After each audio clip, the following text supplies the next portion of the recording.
ఓం శ్రీమాత్రే నమః. ఈరోజైతే కార్తీక శుద్ధ అష్టమి రోజునైతే గోష్ఠాష్టమి అంటారు. ఈరోజు ఒక్క గోపూజ చేస్తే ఎన్నో జన్మల పాపాలైతే తొలగిపోతాయి. అలాంటి గోపూజ ఈరోజు గోమాత యొక్క మహిమ గురించి అయితే ఈరోజు తెలుసుకుంటాం. గోమాతలో పరమాత్మ పడి సృష్టి గోమాత అయిన బ్రహ్మ, విష్ణు, మహేశ్వరులు, లక్ష్మి, సరస్వతి, పార్వతులు 33 కోట్ల దేవతలు అయితే ఉంటారు. అలాంటి గోమాతకు ఒక్కసారి ప్రదక్షిణ చేసిన ఈ బ్రహ్మాండమంతయు ప్రదక్షిణ చేసిన పుణ్యం కలుగుతుంది.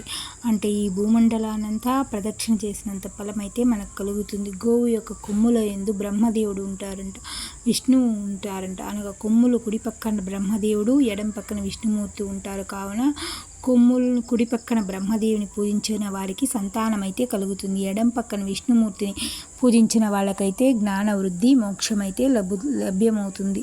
కొమ్ముల చివరి భాగాన 3,50,00,000 తీర్థాలు ఉంటాయంట. కనుక వాటిని పవిత్ర జలాలతో తడిపి ఆ జలాన్ని శిరమున చల్లుకొనుచు ప్రయాగ త్రివేణి సంగమాల్లో స్నానం చేసినంత ఫలితం వస్తుందంట. నుదుట సాంబశివుడు ఉంటాడు కాబట్టి మారేడు దళాలతో కానీ, మల్లెపూలతో కానీ, నిమ్మ ఆకులతో కానీ నుదుట సాంబశివుని అష్టోత్తరాలతో, శివసహస్రనామాలతో పూజించిన ఎడల కాశీ విశ్వేశ్వరుణ్ణి పూజించిన ఫలమైతే మనకు కలుగుతుంది. ఆవు యొక్క ముక్కు యందు సుబ్రహ్మణ్య స్వామి ఉంటాడంట. కనుక ముక్కు యందు సుబ్రహ్మణ్యేశ్వర స్వామిని పూజిస్తే చెవిపోటు, చెవికి సంబంధించిన వ్యాధులన్నీ తొలగిపోతాయి, సంతాన నష్టాలు జరగకుండా ఉంటాయి. చెవుల యందు అశ్విని దేవతలు అంటారంట. అశ్విని దేవతలను పూజిస్తే ఎడల దీర్ఘరోగాలు కూడా తగ్గిపోతాయి. నేత్రాలందు సూర్యచంద్రులు ఉంటారు. సూర్యచంద్రులను పూజించిన అజ్ఞానాంధకారం పోగొట్టి జ్ఞాన వృద్ధి, సకల సంపదలు, ఎన్నో శుభాలు కలుగును. గోవు యొక్క నాలుక యందు వరుణదేవుడు ఉంటాడంట. నాలుక యందున్న వరుణదేవుని పూజించిన మంచి సంతానం కలుగును. గోవు యొక్క హుంకారమును సరస్వతీదేవి నివసించును. గోవు యొక్క హుంకారమును విన్నవారికి దుష్టబుద్ధులు నశించి మంచి విద్య లభించును. గండస్థలమందు యముడు ధర్మదేవత ఉంటారు. అలాంటి గండస్థలం అనగా దవడల్లో కుడి దవడ యందు యముడు, ఎడమ దవడ యందు ధర్మదేవత ఉంటారంట.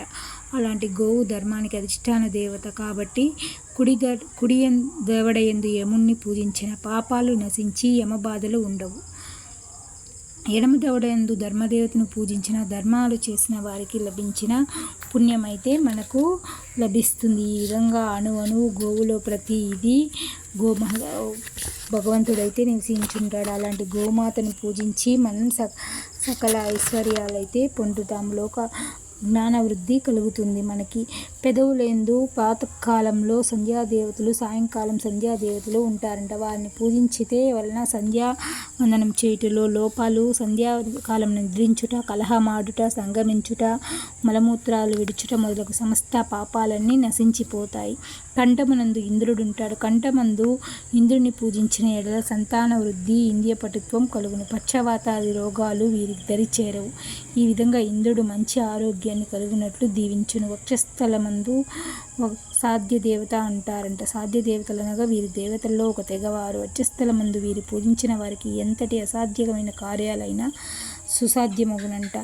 4 పాదాల యందు ధర్మార్థ కామ మోక్షాలను, 4 ధర్మములందు 4 పాదాలు పూజించిన వాళ్లకు ధర్మ కామ మోక్షాదులు తప్పకుండా లభిస్తాయి. డెక్కల యందు అంటే గిట్టల యందు గంధర్వులు ఉంటారు. డెక్కల మధ్య ఉన్న గంధర్వులను పూజించిన వారికి గంధర్వలోకం తప్పక సిద్ధించును.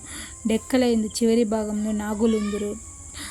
డెక్కల భాగంలో నాగులను పూజించిన నాగలోకం సిద్ధించును. ఇహ భయము, నాగుల భయం మాత్రం మాత్రమైతే ఉండదు. ఇంకా ఈ గోమహత్యాన్ని తెలుసుకోవడానికి నెక్స్ట్ వీడియోలో కలుసుకుంటాం. ఈ వీడియోకి లైక్ చేసి సబ్స్క్రైబ్ చేసి